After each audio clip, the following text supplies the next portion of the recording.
मनसोत्रा and welcome to complete course destination. तो दोस्तों, जैसे कि हम सबको मालूम है कि हम लोग अपनी पिछली क्लास के अंदर क्लास 8 के चैप्टर 2 को पूरी तरह से कंप्लीट कर चुके थे और उसी के साथ साथ हम लोगों ने पूरे चैप्टर की क्विक रिवीजन भी कर ली थी, है ना, पिछली क्लास के अंदर। तो आज की क्लास में हम लोग क्या करेंगे? आज की क्लास में हम लोग अपने न्यू चैप्टर को स्टार्ट करेंगे, क्लास 8 के चैप्टर 3 को, जिसका नाम है synthetic fibre and plastics. Okay, तो इस चैप्टर को हम लोग स्टार्ट करेंगे आज की क्लास के अंदर। तो देखो, सबसे पहले तो हम लोग जानते हैं कि हम लोग बहुत टाइप के फैब्रिक्स को यूज करते हैं ना, क्योंकि हम लोग अपनी पिछली क्लास में भी फैब्रिक्स के बारे में पढ़ के आए हैं, पिछली 7th क्लास के अंदर भी। तो देखो, हम लोग जो क्लोथ्स पहनते हैं वो हमारे कौन से फाइबर से बने होते हैं? फाइबर से बने होते हैं सबसे पहले तो क्लोथ। और ये फाइबर के सोर्स क्या होते हैं? नेचुरल सोर्स भी हो सकते हैं एंड आर्टिफिशियल सोर्स भी हो सकते हैं, है ना। नेचुरल सोर्स से भी हमें ये फाइबर मिलती है जिससे हमारे क्लोथ्स बनते हैं, और आर्टिफिशियल सोर्स से भी हमें ये फाइबर मिलती है जिससे हम लोग अपने क्लोथ्स को बनाते हैं। अब देखो, उसी के साथ साथ बहुत सारे आर्टिकल्स होते हैं हमारे घर में, जैसे कारपेट्स हो गए, ठीक है, हमारे वो हो गए, क्या कहते हैं उसे, सॉरी, बेडशीट्स हो गई, कारपेट्स हो गए, उसी के साथ साथ मैट्स हो गए, ठीक है, कर्टेन्स हो गए। बहुत टाइप की हमारी जो चीजें हैं हमारी फाइबर से यूज होकर ही बनती हैं। इट मीन्स कि अब फाइबर के सोर्स कौन से हैं? एक तो नेचुरल सोर्स है, एक तो हमारे फाइबर का नेचुरल सोर्स होता है, और एक क्या होता है? आर्टिफिशियल, उनको हम लोग सिंथेटिक भी कह देते हैं।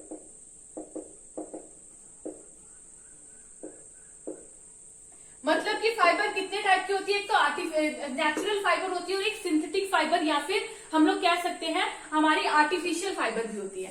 तो नेचुरल फाइबर हम लोगों ने अपनी क्लास 7th के अंदर भी डिस्कस किया है। नेचुरल फाइबर कैसी फाइबर होती है? जो कि हम लोगों को नेचर से मिलती है, प्लांट्स या फिर एनिमल से मिलने वाले फाइबर को हम लोग नेचुरल कह देते हैं। दैट इज हमारी कॉटन हो गई, जूट हो गई, सिल्क, वूल, इन सबको हम लोग क्या बोल देते हैं? नेचुरल फाइबर, जो कि हमें प्लांट से मिल रही है और एनिमल से मिल रही है, जो कि हमें नेचर से मिल रही है।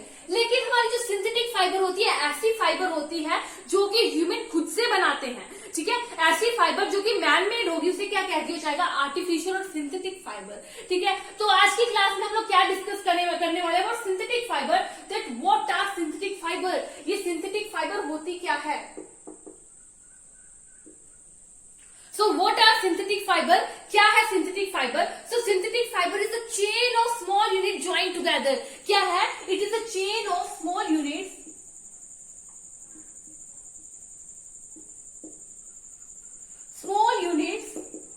joined together.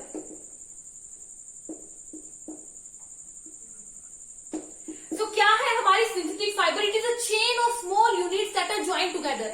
जैसे कि हम लोग एक माला को देख लें, अगर एक माला होती है जिसको हम गले में पहनते हैं, मोतियों की माला ले लीजिए। अब इसके अंदर क्या है? बहुत ज्यादा मोती है, छोटे छोटे मोती हैं, जिनको किससे कनेक्ट किया हुआ है? इनको हम लोगों ने कनेक्ट किया हुआ है with the help of a thread. एक थ्रेड की हेल्प से हम लोगों ने कनेक्ट किया हुआ है, ठीक है, इस माला को। वैसे ही हमारे जो synthetic fibre, what is it? It is a small unit join together, ठीक है। बहुत सारे स्मॉल यूनिट्स ज्वाइन हुए, that are join together to form synthetic fibre. And इन स्मॉल यूनिट्स को, एक्चुअली जो स्मॉल यूनिट्स होते हैं, क्या होते हैं? केमिकल सब्सटेंस होते हैं। They are chemical substance. Actual में ये जो हमारे सिंथेटिक फाइबर होते हैं स्मॉल यूनिट से बने हैं, और ये स्मॉल यूनिट्स क्या है? केमिकल सब्सटेंस है, ठीक है। और यही स्मॉल यूनिट्स एक साथ जुड़कर एक लार्ज यूनिट को बनाएंगे, दैट इज कॉल्ड पॉलीमर, ठीक है। बहुत सारे स्मॉल यूनिट्स एक साथ जुड़कर एक लार्ज यूनिट को बनाएंगे, जिसको कह दिया जाएगा पॉलीमर। तो एक्चुअली ये जो पॉलीमर है, ये ग्रीक वर्ड है, ठीक है, ग्रीक वर्ड है, जिसमें पॉली का मतलब होता है मैनी,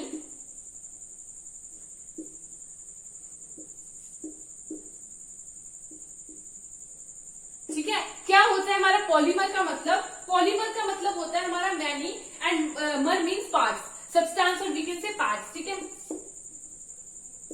मैनी पार्ट्स। जब बहुत सारे पार्ट्स एक साथ कनेक्ट होते हैं तो क्या बनाते हैं? हमारे पॉलीमर्स की फॉर्मेशन कर देते हैं, ठीक है। अब ये जो पॉलीमर है, क्या ये नेचर में भी आते हैं, मिलते हैं हमें? तो यस, पॉलीमर्स जो है नेचुरल भी होते हैं। जैसे कि हमारी कॉटन होगी, उसके अंदर पॉलीमर को क्या है? सेलुलोज। कॉटन के अंदर पॉलीमर क्या है? सेलुलोज। सेलुलोज किससे बने हुए हैं? Small repeating unit of glucose. Glucose की स्मॉल रिपीटिंग यूनिट से हमारे जो है सेलुलोज बने हुए हैं, ठीक है। तो ये हमारे हो जाते हैं पॉलीमर्स। अब हम लोग डिस्कस कर लेंगे about types of synthetic fibre. हमारी सिंथेटिक फाइबर कितने टाइप्स की होती हैं ये हमें पता चल चुका है कि सिंथेटिक फाइबर होती क्या है, स्मॉल यूनिट्स हैं, स्मॉल रिपीटिंग यूनिट्स जो कि केमिकल सब्सटेंस होते हैं जो कि एक साथ जुड़कर हमारे सिंथेटिक फाइबर को बना देते हैं। तो एक्चुअल में सिंथेटिक फाइबर किससे बनी है, केमिकल सब्सटेंस से बनी हुई है हमारी सिंथेटिक फाइबर, ठीक है। अब इसके बाद हमारी टाइप्स ऑफ सिंथेटिक फाइबर देख लें तो फाइबर कितने टाइप की है, rayon, nylon, polyester and acrilan, these are some synthetic fibres, ठीक है। उसके अंदर हम लोग बात करेंगे सबसे पहले रेयोन की। रेयोन की बात कर लेंगे सबसे पहले। तो देखो आप लोगों ने एक एक नेचुरल फाइबर सिल्क के बारे में तो सुना ही होगा, ये हमने देखा था ना सिल्क सिल्क के बारे में तो हम अच्छी तरह जानते हैं। कैसे मिलती थी हमें सिल्क, एक हमें सिल्क मॉथ से मिलती थी, ठीक है, एक लंबा प्रोसेस चलता था, हमने 7th क्लास में अच्छी तरह से पढ़ा है ना।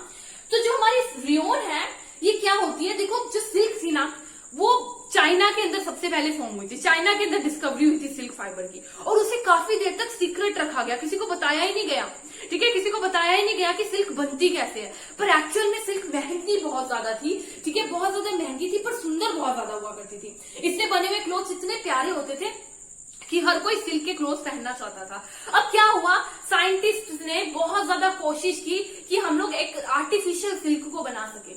तो at the end of 19th century जो साइंटिस्ट थे वो जीत गए और उन्होंने है आर्टिफिशियल सिल्क की फॉर्मेशन की, ठीक है। जो आर्टिफिशियल सिल्क थी मतलब कि जो सिल्क की फॉर्मेशन की उन्होंने, उसकी जो टेक्सचर था, प्रॉपर्टीज थी, वो तो सिल्क के जैसी थी, पर बनी किससे थी, क्या हमारे बनी थी वुड के पल्प से।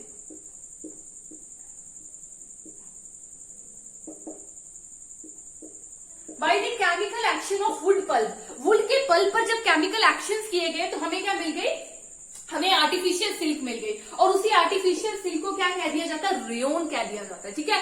तो इन रेयोन से क्या, आर्टिफिशियल सिल्क से हमारे सिल्क के टाइप के क्लोथ्स तो बनने लग गए। अब इसी रेयोन को हम लोग जो है कॉटन के साथ मिक्स करके बेडशीट्स बनाने लगे, ठीक है। इसी रेयोन को हम लोगों ने क्या किया, वूल के साथ मिक्स करके जो कारपेट्स होते हैं वो बनाने लगे। मतलब कि हमारे पास आर्टिफिशियल सिल्क आ चुकी थी, that is called rayon, okay, जिसके अंदर प्रॉपर्टीज जो है सिल्क जैसी थी, पर ये चीपर थी, it is cheaper than silk. Silk बहुत ज्यादा महंगी थी, रेयोन थोड़ी सस्ती थी, क्योंकि इसको वुड पल्प से बनाया गया उन केमिकल एक्शंस करके, ठीक है। तो ये हमारी रेयोन हो गई। सेकंड हमारे नायलन की बात करते हैं।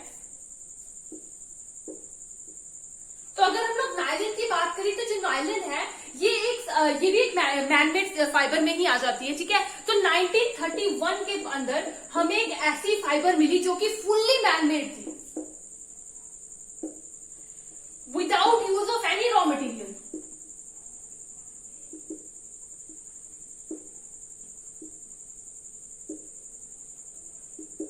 Obtain from nature. अब जो हमारी नायलन थी ना, ये एक ऐसी फाइबर थी जो कि फुल्ली मैनमेड थी, फुल्ली सिंथेटिक थी, जिसके अंदर हम लोगों ने बिल्कुल भी कोई नेचर से ऑब्टेन होने वाले रॉ मटेरियल का यूज नहीं किया था। तो नायलन बनी किस से थी, नायलन बनी थी कोल, वाटर एंड एयर की हेल्प से, ठीक है। कोल, वाटर एंड एयर की हेल्प से हमारी जो नायलन की फॉर्मेशन हुई थी, ठीक है। अब जो नायलन थी इतनी ज्यादा प्यारी क्लोथ था, जो एकदम शाइनी सा था, लाइट वेट था, इजी वॉशेबल था, स्ट्रेचेबल था, ठीक है। तो बड़ा ही प्यारा सा एक क्लोथ था, दैट इज नायलन का, शाइनी था, अच्छे से वॉश कर सकते हैं इजीली, इसीलिए ये बहुत ज्यादा पॉपुलर हुआ हमारा नायलन, ठीक है, काफी ज्यादा पॉपुलर हुआ था हमारा नायलन। उसके साथ साथ हम लोग जो है ना पैराशूट की जो वो होती हैं, पैराशूट की रोप्स होती हैं, उसको भी किससे बनाया जाता है, नायलन फाइबर से ही बनाया जाता है। एक्चुअल में जो नायलन फाइबर है बहुत ज्यादा स्ट्रॉन्ग है, अगर हम लोग एक वायर ले लेंगे ना स्टील की, तो उससे भी ज्यादा स्ट्रॉन्ग हमारा नायलन होगा, ठीक है। तो नायलन काफी स्ट्रॉन्ग फाइबर था। उसके बाद देख लेते हैं पॉलिएस्टर एंड एक्रिलिन। अब देखो पॉलिएस्टर भी एक टाइप का मैनमेड फाइबर था, ठीक है, मैनमेड फाइबर ही हमारा पॉलिएस्टर था। तो जो हमारा पॉलिएस्टर के अंदर हम लोग देखें तो पॉलिएस्टर किससे बना था, it is also a manmade fibre, ठीक है। तो मैनमेड फाइबर है जो कि जिसके अंदर बिल्कुल भी रिंकल्स नहीं पड़ते। हमारे जो पॉलिएस्टर है इसके अंदर रिंकल्स नहीं पड़ते, रिंकल्स नहीं पड़ते, एकदम क्रिस्प रहता है, जिसकी वजह से, और इजीली वॉशेबल भी है, जिसकी वजह से ड्रेस मटेरियल के लिए बहुत ज्यादा सूटेबल माना जाता था हमारा पॉलिएस्टर। ड्रेस मटेरियल्स के लिए काफी ज्यादा सूटेबल माना जाता है पॉलिएस्टर्स को। और जो हमारे पॉलिएस्टर है ना, पॉलिएस्टर के डिफरेंट टाइप्स भी हैं, जैसे कि हमारा एक टाइप हो गया टैरलिन,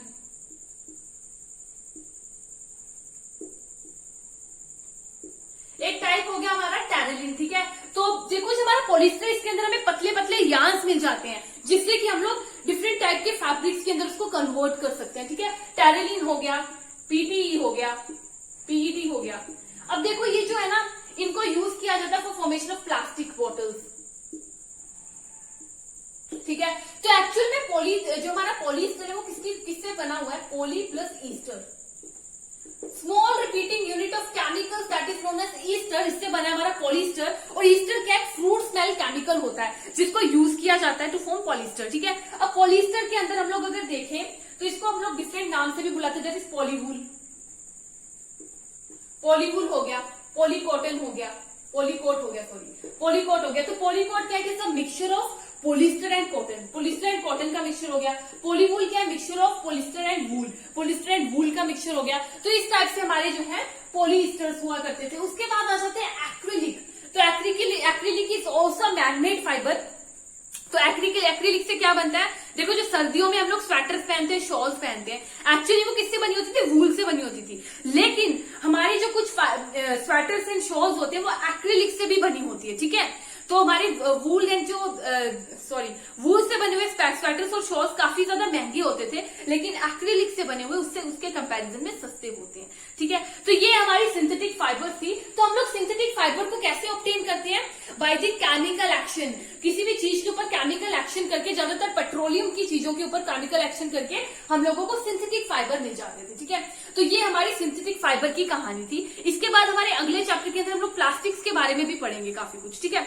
तो इस क्लास के अंदर इतना ही पढ़ेंगे, बाकी आज की क्लास हम लोग यहीं पे खत्म करते हैं। आई होप कि आपको सब कुछ समझ आया होगा सिंथेटिक फाइबर के बारे में। सभी सिंथेटिक फाइबर जो रेयॉन, नायलॉन, पॉलिस्टर एंड एक्रिलिन की हम लोगों ने बात की है। तो आज की क्लास हम लोग यहीं पे खत्म करेंगे। Thank you friends.